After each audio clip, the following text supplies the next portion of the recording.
ففروا إلى الله إني لكم منه نذير مبين.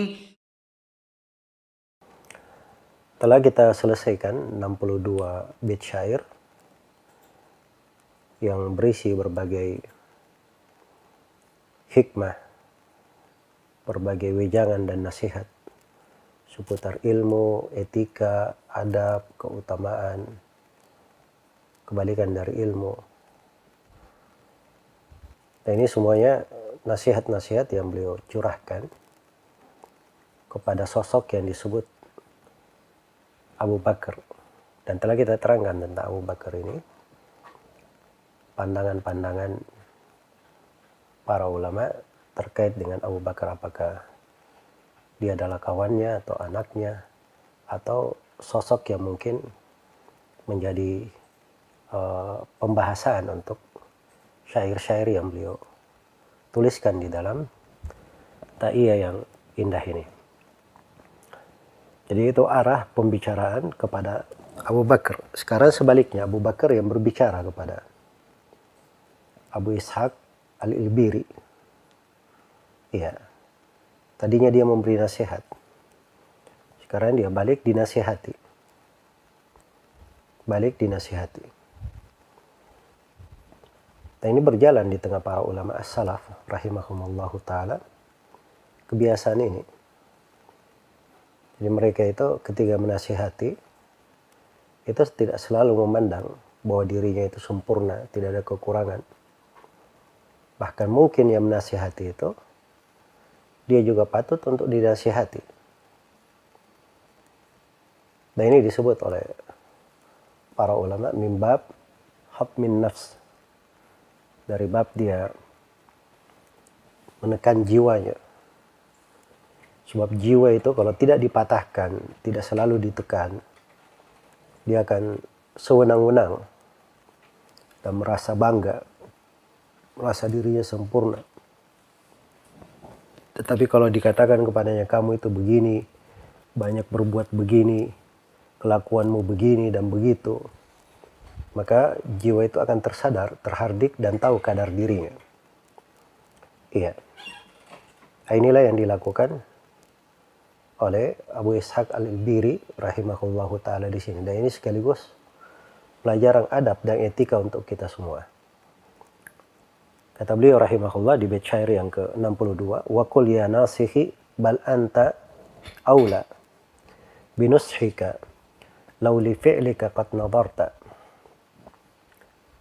Dan katakanlah, yang kamu yang saya nasihati, katakan kepadaku, ya nasihi, wahai orang yang menasihatiku, bahkan kamu itu lebih pantas untuk menerima nasihat kamu sendiri. Andai kata kamu selalu memperhatikan perbuatanmu sendiri. Di sebagian cetakan, binushika lau li aklika qad nadarta.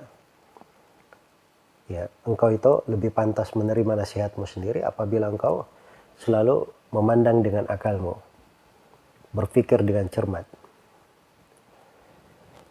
Baik, dan ini yang saya sebut tadi sebagai mimbab al-hadd li nafsihi.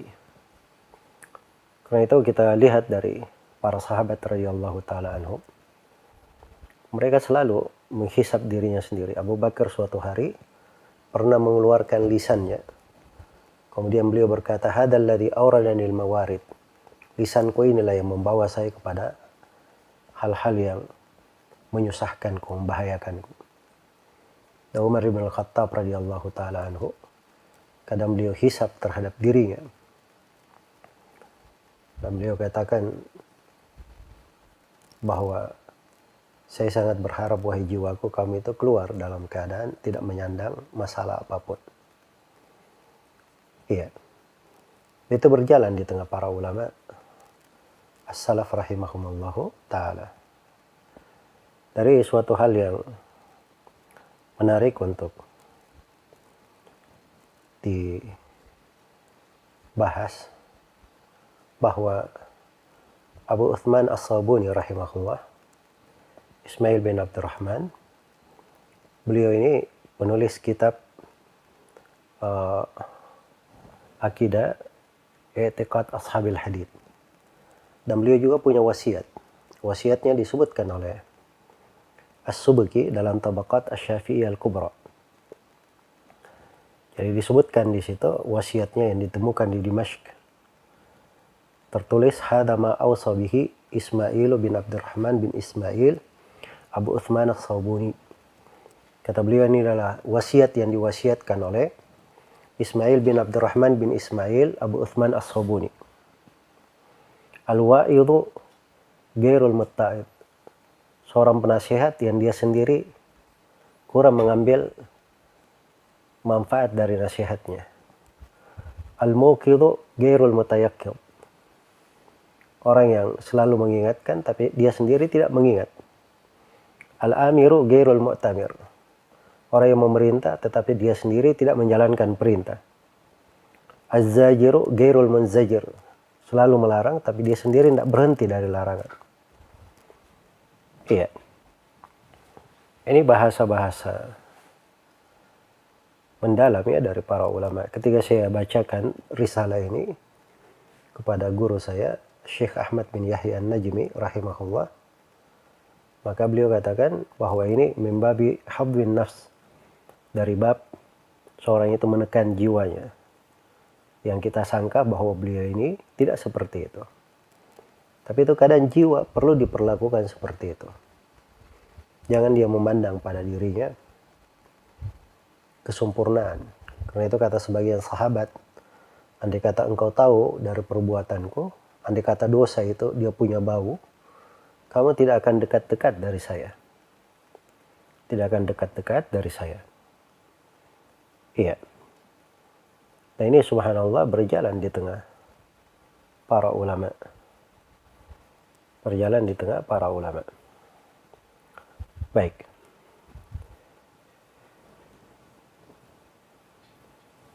Dan wasiat Abu Uthman As-Sabuni ini pernah kita kaji ya di dalam beberapa daurah. Pernah kita selesaikan. Dan semoga di waktu lain bisa kita jelaskan. Karena ini dari wasiat-wasiat yang indah, mengandung keyakinan beliau, pembahasan-pembahasan akidah, pendapat akhlak. Ya, dalam buku ini saya bacakan kepada guru saya, Syekh Ahmad bin Yahya An-Najmi, dan beliau mensyarahnya. Dan dari keistimewaan beliau ketika saya baca buku itu, beliau syarah dari, beliau imla, syarah beliau. Jadi saya menulis, setelah selesai saya tulis, beliau bertanya, apa yang kamu tulis? Maka saya bacakan apa yang saya tulis pada setiap potongan pembahasan. Sampai berakhir saya baca satu kitab dan saya pulang membawa satu syarah beliau. Ya.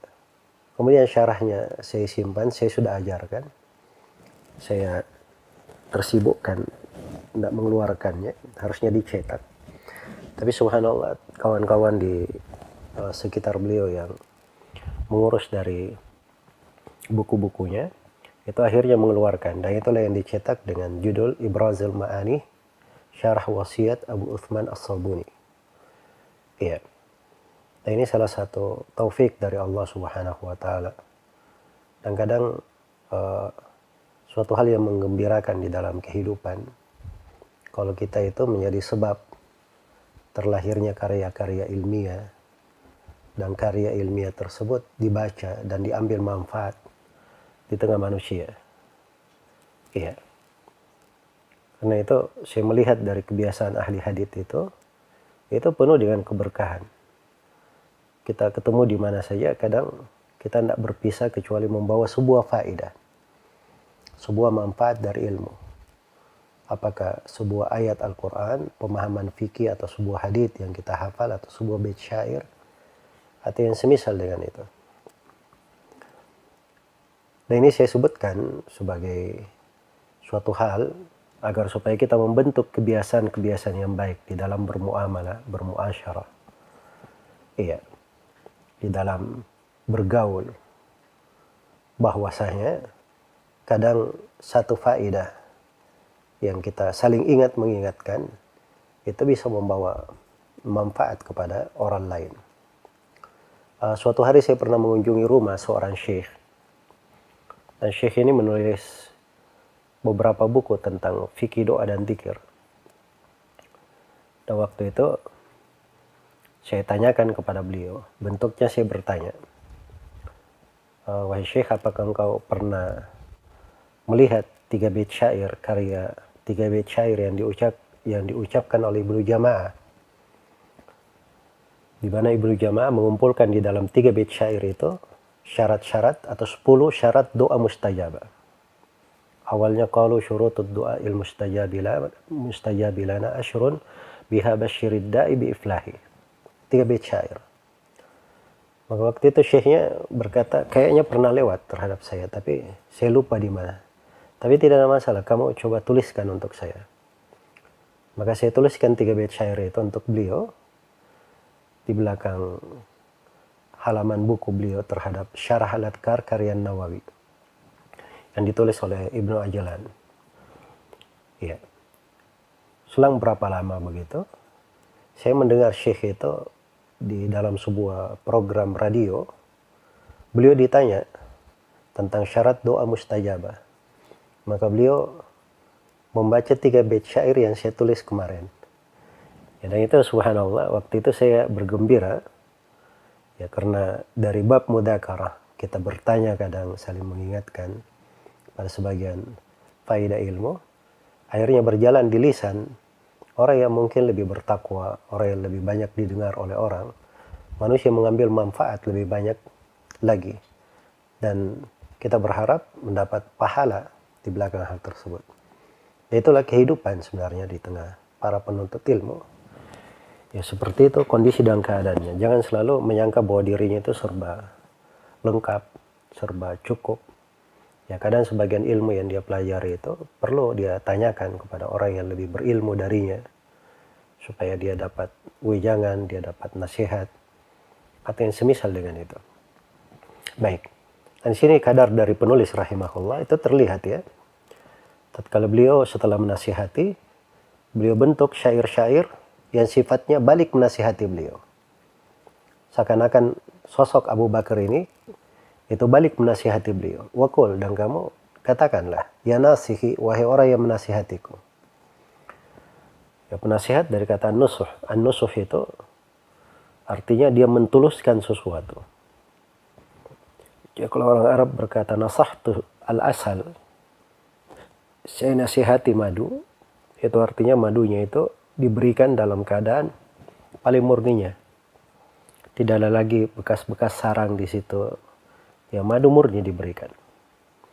Itu kata an-nusuh.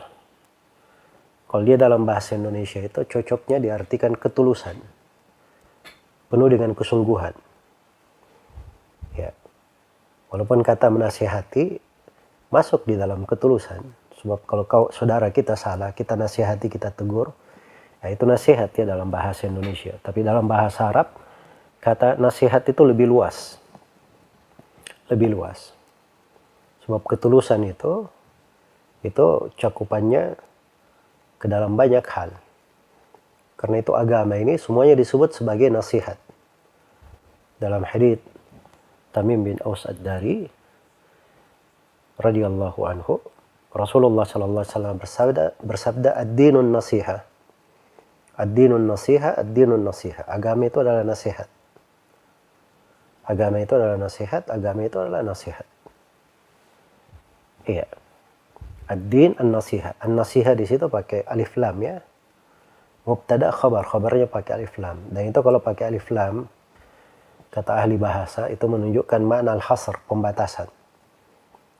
Artinya bahwa agama itu seluruhnya tidak keluar dari lingkup nasihat. Dan itu pembatasan dan diulangi oleh Nabi 3 kali. Karena itu ada yang bertanya, liman, nasihat ketulusan untuk siapa? Maka Rasulullah SAW menjawab, lillahi wa li kitabihi wa li rasulihi wa li a'immatil muslimina wa ammatihim. ketulusan untuk Allah, untuk kitabnya, untuk Rasulnya, untuk para pemimpin kaum muslimin, dan untuk keumuman kaum muslimin. Jadi nasihat di situ tidak cocok diartikan nasihat. Nasihat untuk Allah, untuk Rasulnya. Tidak ada. Dalam bahasa Indonesia itu nasihat kan kalau ada yang salah ditegur, ada yang kurang diperbaiki. Dan itu tidak cocok di pembahasan di sini. Tapi dikatakan an-nasihat, ketulusan itu untuk Allah. Ketulusan untuk Allah dengan mentauhidkan Allah dengan segala bentuk tauhid. Ketulusan untuk Allah menjalankan segala perintahnya, meninggalkan apa yang dilarang. Ketulusan untuk Allah adalah kecintaan dan menegakkan segala poros penghambaan kepadanya. Itu diantara bentuknya. Ketulusan kepada kitabnya adalah mengimani Al-Quran. Ya, selalu membacanya, senang menghafalkannya, mempelajari kandungannya, mengamalkannya, cinta kepada orang-orang yang menghafalnya. Ya, dan seterusnya itu makna ketulusan. An-nasiha. Jadi kalau seorang yang menasihati kita, itu menunjukkan ada ketulusan dari apa yang dia lakukan. Diberikan untuk kita hal yang terbaik. Dia ingin kebaikan untuk kita. Itulah nasihat namanya. Maka dari konsekuensi nasihat itu adalah hal yang membangun jiwa. Hal yang membangun jiwanya. Menariknya kepada kebaikan, bukan menjatuhkannya, bukan pula menjauhkannya dari kebaikan.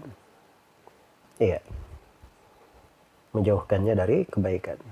Tidak ada masalah nasihat itu dianggap keras, atau sebagian orang membahasakan memukul.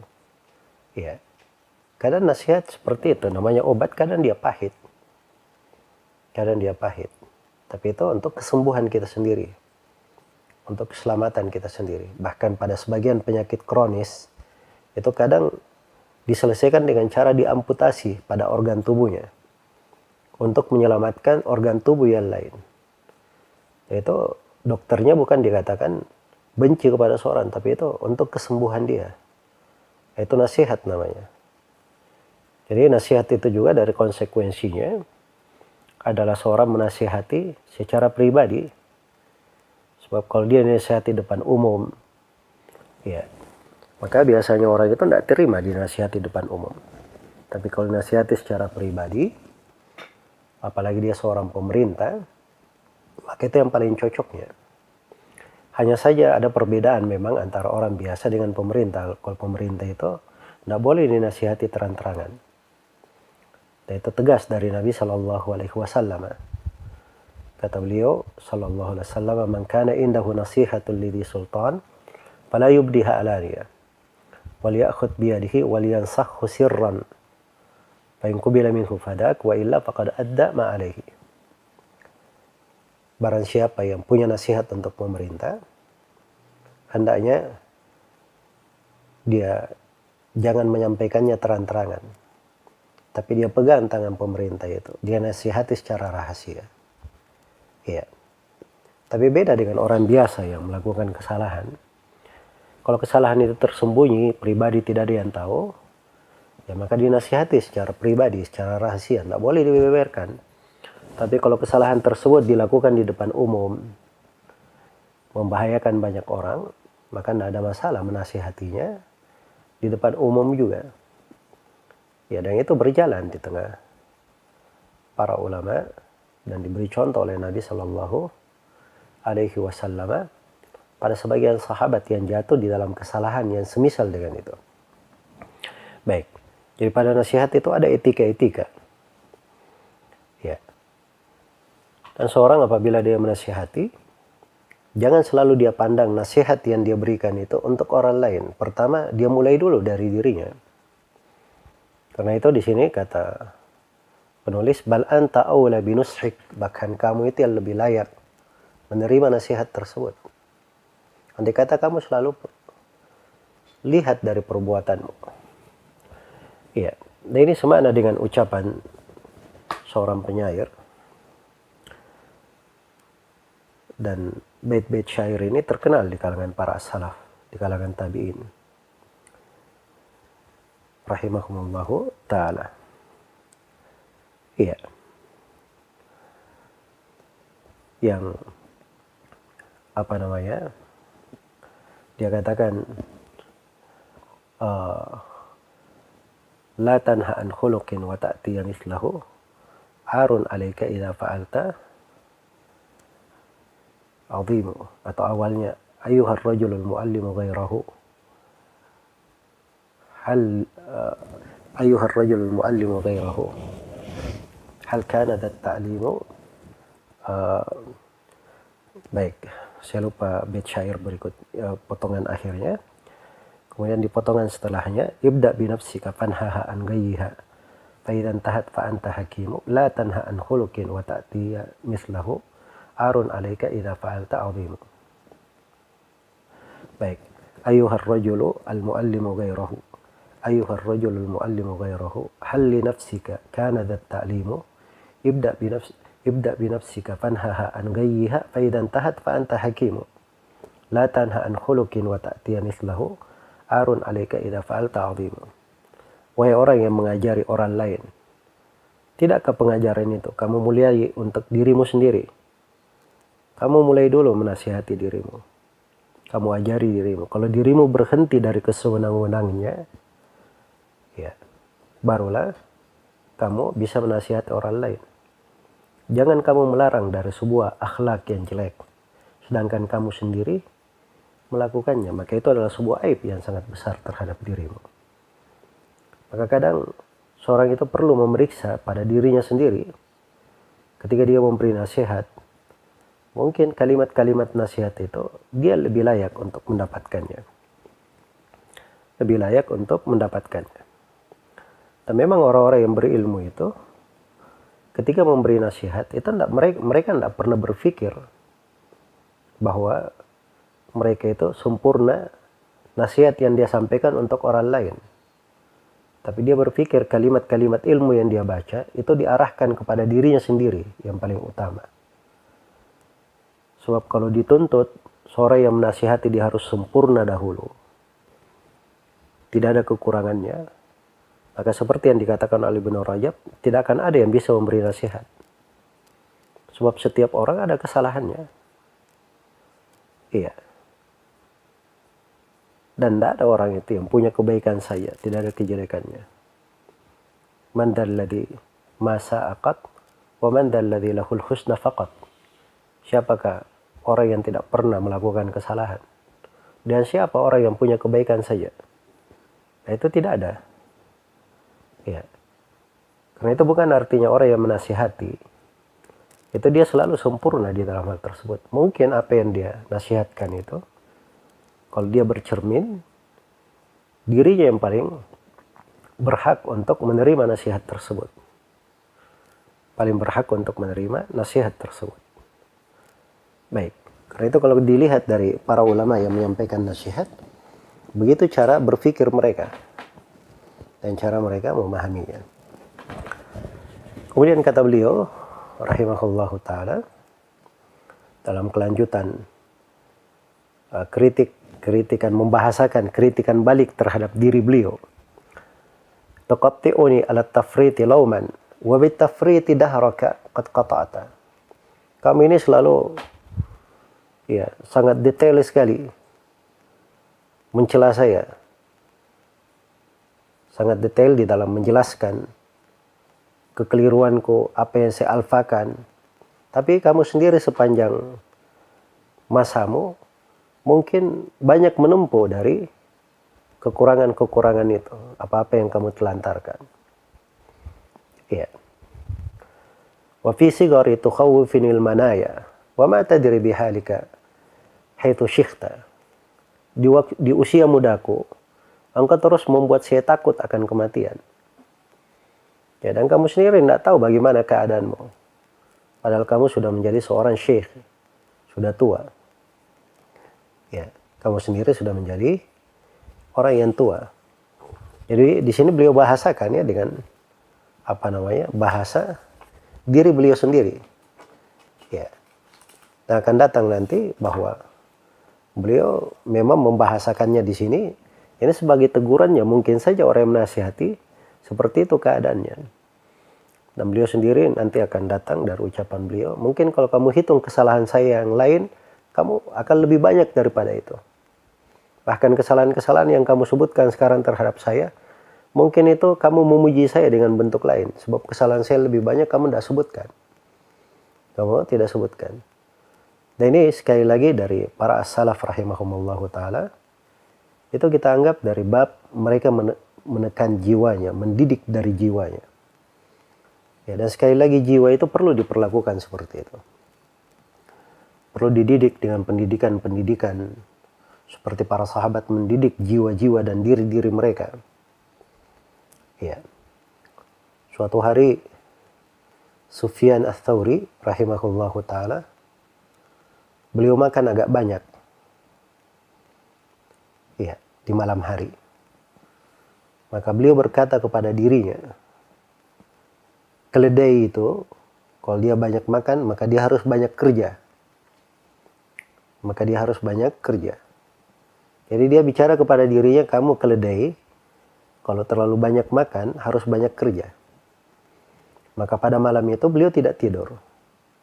Beliau melakukan sholat malam. Sampai subuh. Nah, itu kadang jiwa seperti itu. Perlu dihadam. Perlu dihadam. Nah, ini mengobati jiwa, apalagi di kondisi kita seperti ini. Kadang kita dengan banyaknya fitnah, masuk ke dalam hal-hal yang keliru, bahkan kadang jatuh di dalam dosa. Maka untuk menahan jiwa itu, kadang kita perlu melatih jiwa tersebut. Misalnya, ya ketika jiwanya itu tidak bisa menahan dari pandangannya misalnya. Maka dia tutup dirinya dari segala hal yang dia jaga dirinya dari segala hal yang bisa menjatuhkannya kepada dosa yang sama. Mungkin kalau dia punya HP, dia liburkan selama 1 bulan. Ya, mungkin kalau dia biasa browsing pada hal-hal yang kurang bagus, ya dia hapus hal tersebut atau dia menjauh dari itu. Ya mungkin kalau dia terbiasa dengan berbicara dengan manusia, mungkin dia pergi ke masjid, dia iktikaf untuk mengurung dirinya, memperbaikinya. Ya. Jadi harus ada cara dia menghadam, selalu menasihati dari diri. Dan ini dari penulis rahimahullahu ta'ala, ini contoh yang indah ya di dalam memberikan gambaran kehidupan yang harusnya para penuntut ilmu itu berjalan di dalamnya. Ya kadang kita menasihati orang usia muda, seperti penulis ya, jangan kamu tertipu dengan usia mudamu menganggap banyak kesempatan, banyak peluang. Betapa banyak orang yang masih muda lebih dahulu meninggal daripada orang tua. Nah sekarang sebaliknya, kamu selalu menasihati saya di usia muda. Kamu membuat saya takut terhadap kematian. Sedangkan kamu sendiri belum tentu kamu takut terhadap kematian, padahal kamu sudah beruban, sudah menjadi seorang syekh. Nah, ini kadang seorang mengarahkan pembicaraan kepada dirinya untuk hal tersebut. Kemudian kata beliau rahimahullahu ta'ala, ya,